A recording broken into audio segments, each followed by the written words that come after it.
Today we kick off a new series called Across the Table, where we bring in different departments to get their view of IT, what they like, what they don't like, how it impacts their day-to-day.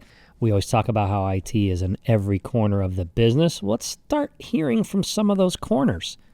We're going to focus on human resources today. We have Christopher Holmberg and Holly Hunter from Curtze Foodservice, located in Erie, Pennsylvania. HR is their day in the life, and technology plays a pretty big role. But how effective is it? Where are their gaps? What do they like? What don't they like? And of course, just general conversation. So don't go anywhere.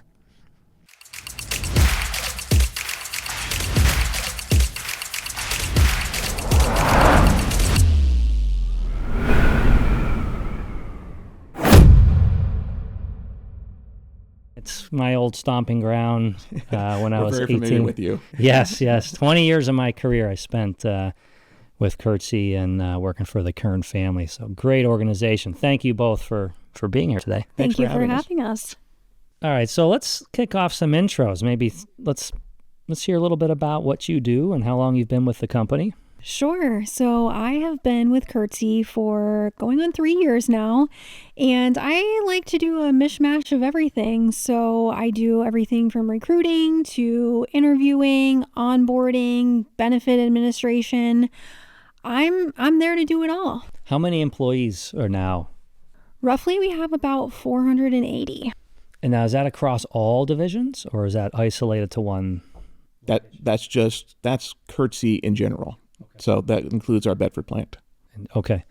And how many locations do you have today? Well, it depends on what you mean by, so Curtze Foodservice, the Curtze business group of companies, we have a company out of Northern Hazard out of Cleveland. Then we also have JFS Curtze out of Rochester. And those companies, we work together, but also work separately. But for Curtze Foodservice, we have our main hub in Erie. We have a distribution center in Bedford. And then we also have a side company. It's a separate LLC, but we rope them into everything we do. Midwest Kitchens, that's right here in Erie as well. So when we say that 480, that includes Midwest Kitchens and Curtze proper. We have employees in 6 states right now. And what's your role within Curtze? Well, my title is Vice President of Human Resources, and what that means is, if you heard Holly gets into the weeds. She does the day-to-day stuff, and by her getting into the day-to-day stuff, that allows me to, I still do interviewing and I still look at employees as well, but I do more of the big picture planning, working with insurance companies, looking at software that we're going to use for, whether it be for benefit management or onboarding people. I look at those kinds of things and kind of big strategic stuff. How long have you been with 19 years. Oh, so all right. So you're one more than I was when I left. Yeah. Have you think about IT in general when you started versus what you're seeing today? I mean, this is rhetorical, but I feel like the technology reliance is. Oh, Holly, Holly, you couldn't do your job without all of our IT tools. Absolutely not. I always say every company is a technology company. I don't care who you are, or you could be a restaurant. There's some level of tech that drives it now. So I think it's important. It changes the game. It doesn't mean that every support request is an IT problem. It means that individuals, employees in general, have to level up their IQ with IT. Agree. And in fact, even when we hire people now, and even in 2025, it's hard to believe that there's still people that are afraid of tech. They're just not technical at all. And, that's just not going to work for us, because I think when you said it best. We sell food. Basically, we're a wholesale food service purveyor. We sell food to nursing homes, schools, restaurants, and hospitals. However, we are a tech company. We use tech in everything we do, whether it be on our end in HR.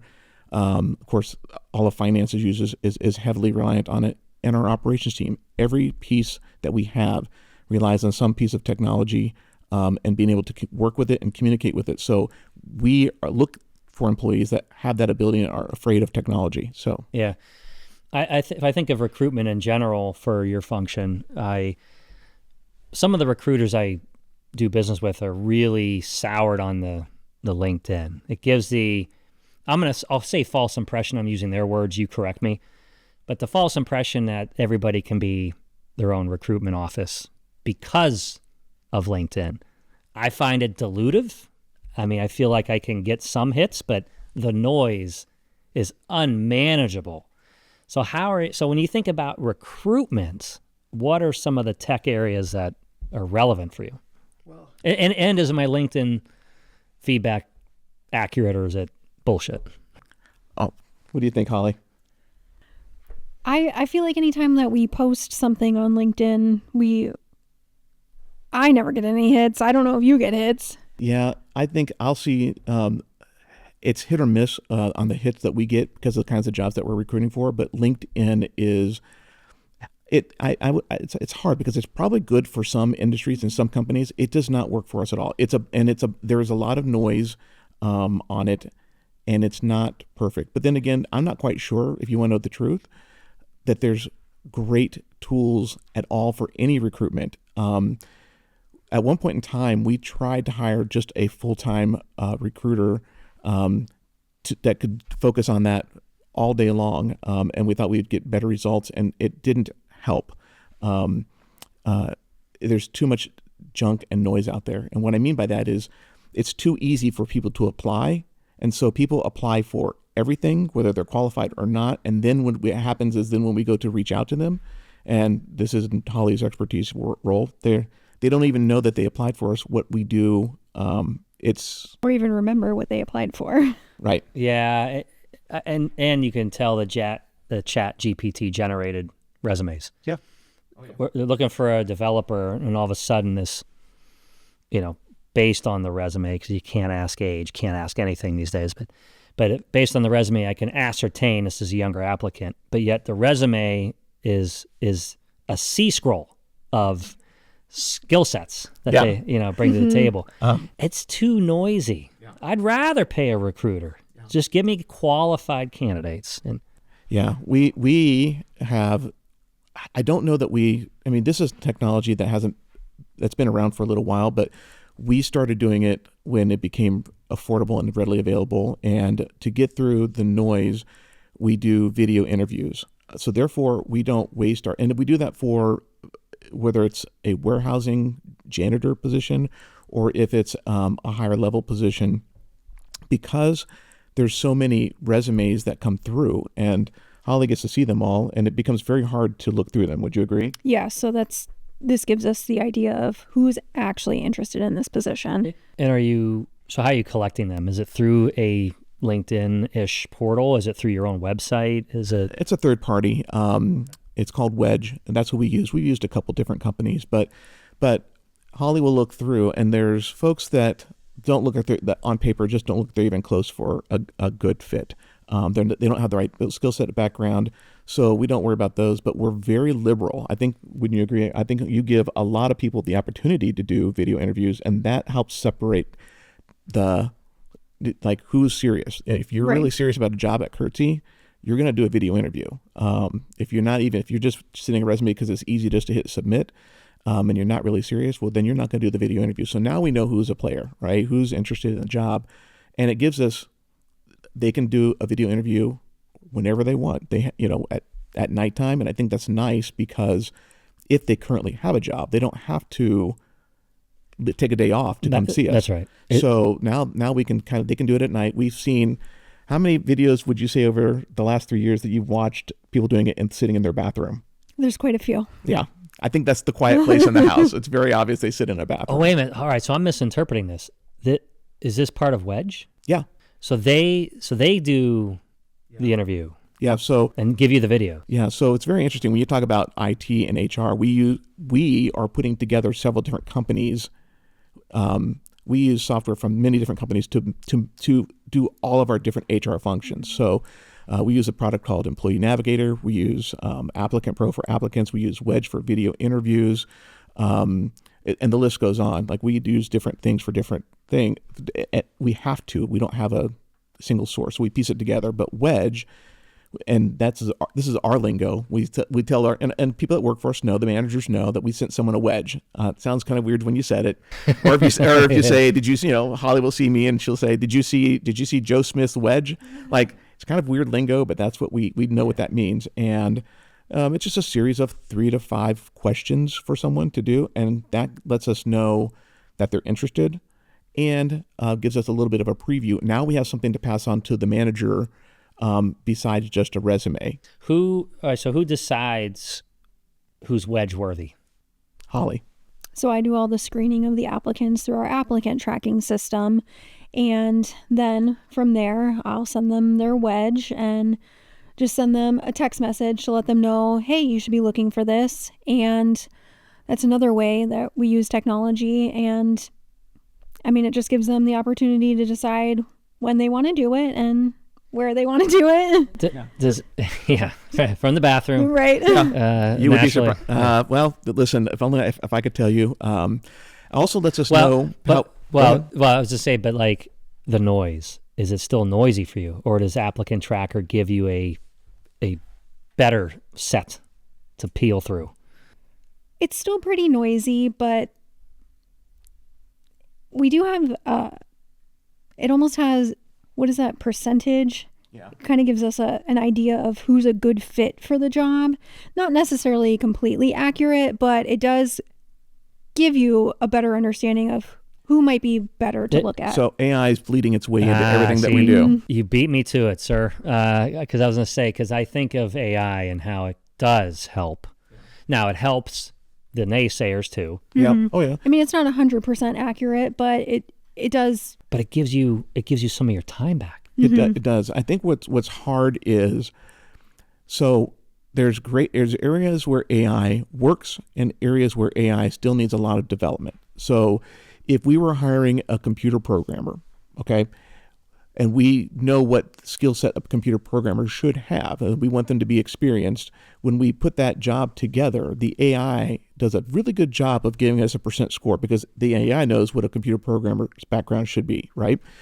But when we're hiring someone to pick boxes off a shelf in a warehouse, that background could be varied. I mean, if they have previous warehouse experience, they're going to score really high on the AI. If they just graduated from high school and they haven't had a job, or they've only worked at Wendy's, that's someone that we would still probably go after, because if they, let's give them a shot to see, I would want to meet them. But the AI doesn't know that working at Wendy's or Taco Bell or something like that could be good for working in a warehouse picking boxes. Oh my God, yeah. Yes. And were they working 10 hours a week during school, or were they working 30 hours a week during school? Right. I like the 30-hour weeks.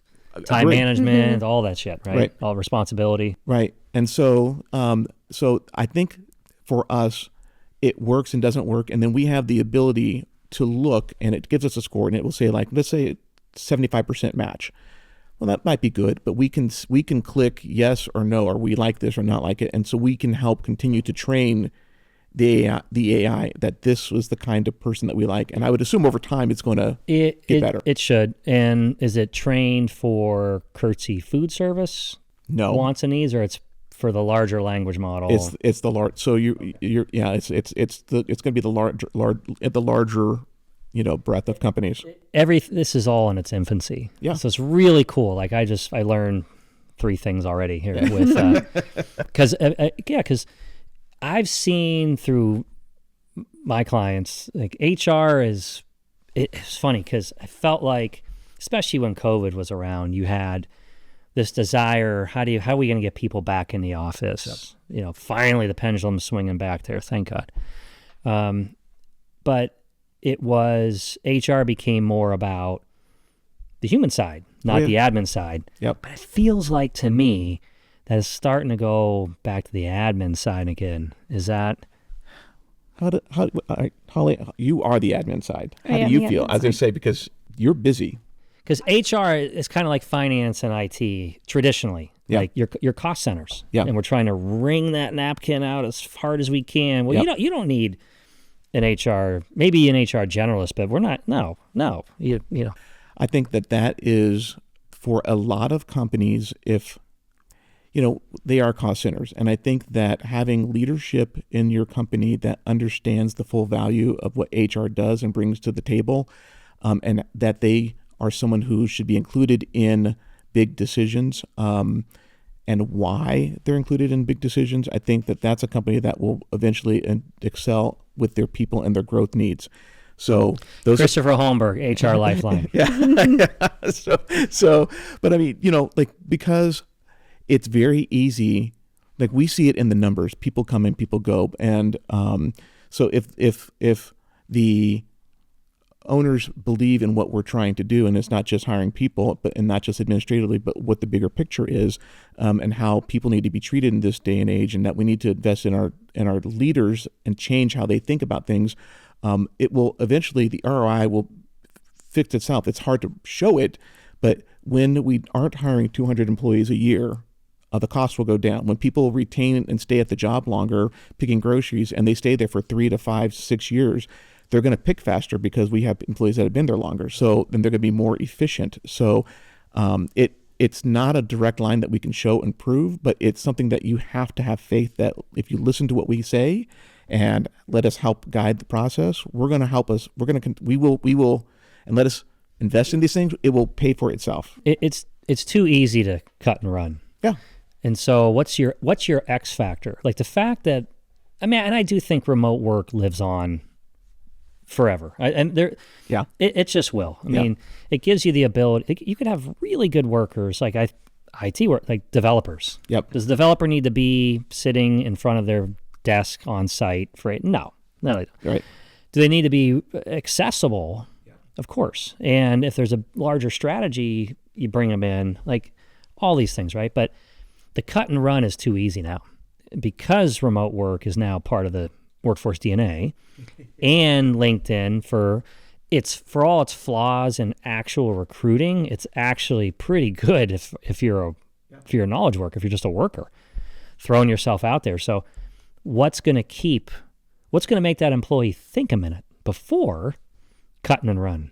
Does the company care about me? Do they have my back? Is there perks that that's all HR. That is, it is. And so those are the things that's where we provide the value. I think what's hard in a company like ours, and this because you worked with us for a long time, and a lot of the players that have still been there, that are there, they've been managers for, if I've been there 19 years, they've been there 30 years. And so they're still sometimes managing like they did 20 years ago, 25 years ago. And managing people today is different because the employees expect a lot different things. And so so that's where we come into, like, we really try to work with our managers, with our leaders in the various organizations, and try to help them understand what today's worker wants and needs. And it may not, and help the manager realize those things. Yeah. Like, colored hair, tattoos, piercings. I feel like we have to get over it a little bit. Well, there was a day, ties, full-time ties. Yeah, now I'm going back to my roots a little Sneakers. bit. The presence of sneakers. Yes. Yeah. So having sneakers, but again, those in letting people feel like they're still individuals, even though they're part of a company. What are your, let's share this. Interested to get your take. So I've found, like, when I'm helping the recruit and hire and interview, there's an expectation of technology in companies. Like younger gen don't want to come in and sit down in front of a green screen. They want the ability. Shameless plug. Yeah. Yes, we still use green screens. Yes, yeah. And we knew that. Yeah. No, but there is an expectation. Like, they're gonna want to check their Gmail over the course of a day. They might have a site that they reference, like the Big Brother complex. Are they allowed to use ChatGPT? Like, I feel like there's an expectation of technology acceptance in a workplace that is appealing for people coming in. Are you seeing that? Oh, absolutely. Yeah. Wouldn't you agree? Mm-hmm. Yeah, Holly deals with, and here's one of the things that we invested in to help tie our people together. And it's one of the things we introduced them to when they first come on board, is we invested in piece of software called Connect Team. So Connect Team is like, I would call it Facebook for our company. For workplaces. Yeah. So we've divided people HR up. Cloud is another. There's a lot of them out there. Yeah. So we've divided people up so that they can, when they come on board, they get put into their own silo, and there can be communication just for them about celebrating someone's win. They can chat amongst their own team members using the software. And then we also have the ability to then do global messaging and things like that. So I think that has helped. Are we past the phase of like, well, I'm not going to use that unless you're paying for my phone, because that shit left the barn? Well, yes, but if there's other challenges. It depends on how old you are, if you want to know the truth. No, it's a fair comment. Like we did a series on the 5 generations in the workplace. Yeah. And it's very HR minded or HR focused, and how you treat the different generations matter. Yeah. So if you are a Gen Z, a millennial, Gen X, no one's going to ask for the money. They the fact that you're telling them, here's our app, and how we communicate, this is where we keep information, and this is how you stay connected to the company, they eat that up. Once you get beyond that, Gen X, some of them, the older Gen Xers, want to know if you're paying for my phone. I think that I'd like to see what's on their phone. Like some of them have this conspiracy theory that, you're going to see every picture I take. First of all, no, we're not. Right. But if you're worried about privacy, let's see what apps are on your phone, because I can almost guarantee that. Well, that's just it. That you have something on there. For the group that has not adopted it widely yet it's usually the Gen Xers that have been with us for a while. And the number one comment, Holly, go ahead and tell them what the number one comment is. Are you tracking us? Yep. Yeah. Are you tracking us? No. I mean, and we've had to go and to make explicit comments that we are not tracking you. We don't care where you are. We don't have the ability to track you. We don't even have the ability to track if you're using it as a conversation piece amongst each other. Because from our point of view, I don't know that we could have ever turned that on. Maybe we could if we wanted to, but we didn't, because if they were texting each other, we wouldn't be able to see that. So if they're using our tool, I want them to be able to use our tool. If they're using it to talk to one another and they don't want to give out each other's cell phone number, but they could use our tool to communicate with each other. So you hit on something. Like Teams is becoming more and more for like full communication standards in companies. Yeah. And so it's on a team app. Well, you don't have to give up your cell phone. No. Even Zoom phone is another good one. It's just... Yeah. It's your mobile extension without giving up your privacy. But I think about the Gen Xers. But it comes down to education. Also, another importance for HR and how you educate on matters of IT. Because, we have GPS tracking in the truck. Yeah. I mean, I guess you could see if someone's spending a little bit, doing their grocery shopping while doing their truck route. I guess. Well, but again, AI will let us know. It'll give you a warning, so you don't have to monitor that. It'll monitor it for us if we want it to do that, and if it feels like its idle time is too much or it sits for too long at a stop, because it should be at the stop for 15 minutes and it's there for 45 minutes, then you'll get a notification.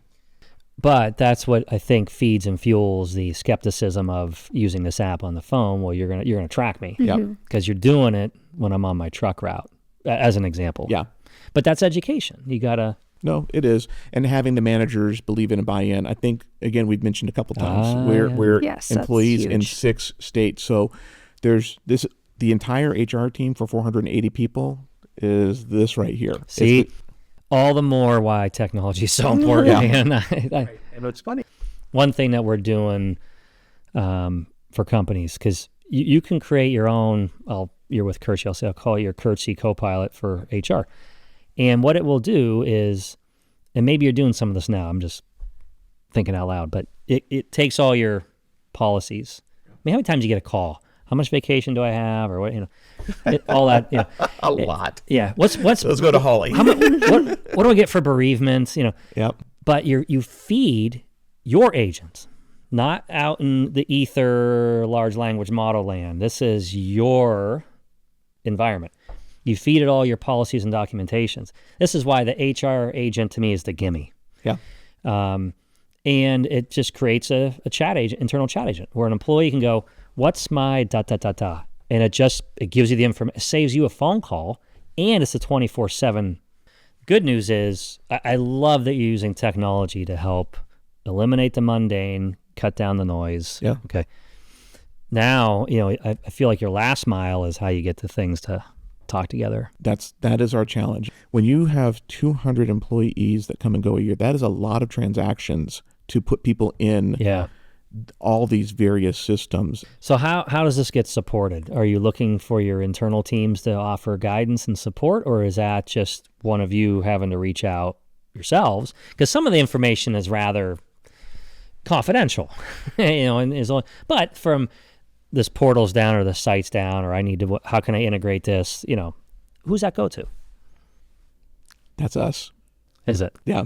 So we are the ones that are initiating. So like when we married up and had Paychecks talk to our employee navigator, that was, again, just knowing what's available, being knowledgeable about the software, and getting in contact with the right people to make that happen. Right. So then their IT teams talked to our IT teams about whatever they needed, and they made that work. All right. So here's a burning question.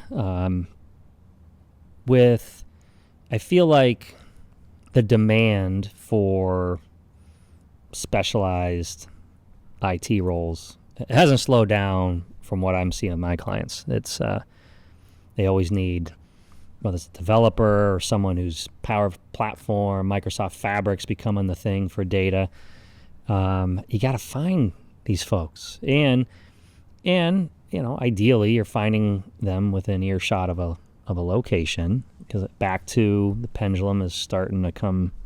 I mean, we want the best person, but I'd like the best person to at least be in the same hemisphere. Right. So how do you?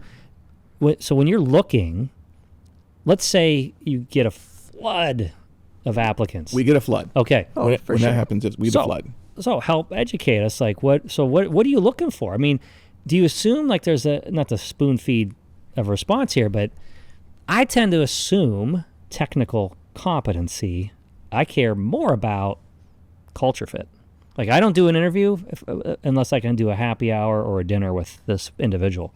I want to see him outside of the theater. I think what's hard is, again, I mentioned this earlier in the interview, we have leaders that have been around for a long time. And so there's this belief that people have to be on site. So if you're looking for talent and you expect them to come into an office every day in Erie, Pennsylvania, your pool gets really small. Really small. And so and the team, we're very lucky because the team we have right now is fantastic, don't you think? I mean, they are really talented, and we're very lucky, but it's very hard because, we're competing with a lot of other companies in Erie that want those few people that are available in Erie, right? So that becomes a challenge. When you whittle it down, let's say you start with a pool of 100 applicants, you weed out. It's more like 1,000. Yeah, I would say that's our biggest all right, so pool of applicants is IT. Wow, so there's got to be a pass. Like 1,000, you get rid of 800 off the bat. We'll get rid of and so because we make the assumption that we're not going to find somebody in Erie, right? So we will get rid of somebody in California, maybe Texas, but we'll keep Ohio. I'll keep West Virginia. I'll keep, if you're regionally close, that you could drive to visit us. Maybe once a month or quarterly or something like that. Not that I wouldn't fly you from California, but like that makes it a little easier. So we'll whittle down and we'll keep some regionally, and then we do the same thing. Then we will do video interviews. The good news and bad news, that group of people has a higher chance of doing their video interviews. So now we get a fair amount of video interviews back. And we can see personality fit because they have to be part of a team, right? The IT works less in silos and more collaboratively. More than ever. Right. So I watch, if you walk into our IT room, that team that's there now are constantly looking over each other's shoulders. They are working in unison and helping each other with ideas. So like it has to be part of a team. So you can kind of get that from a video interview. And also we asked them to tell us on video like about their background and programming skills, because whether they filled it out accurately or they had ChatGPT make their resume, it becomes very clear when they're telling us about their skills if they really have the skills that they say they have on paper. Paper's one thing, but you're right. Paper's void of emotion and clam ups and tense and going off camera to right. And the way we set up the interviews is that it goes from question to question to question, so you can't stop, pause it, go look up an answer,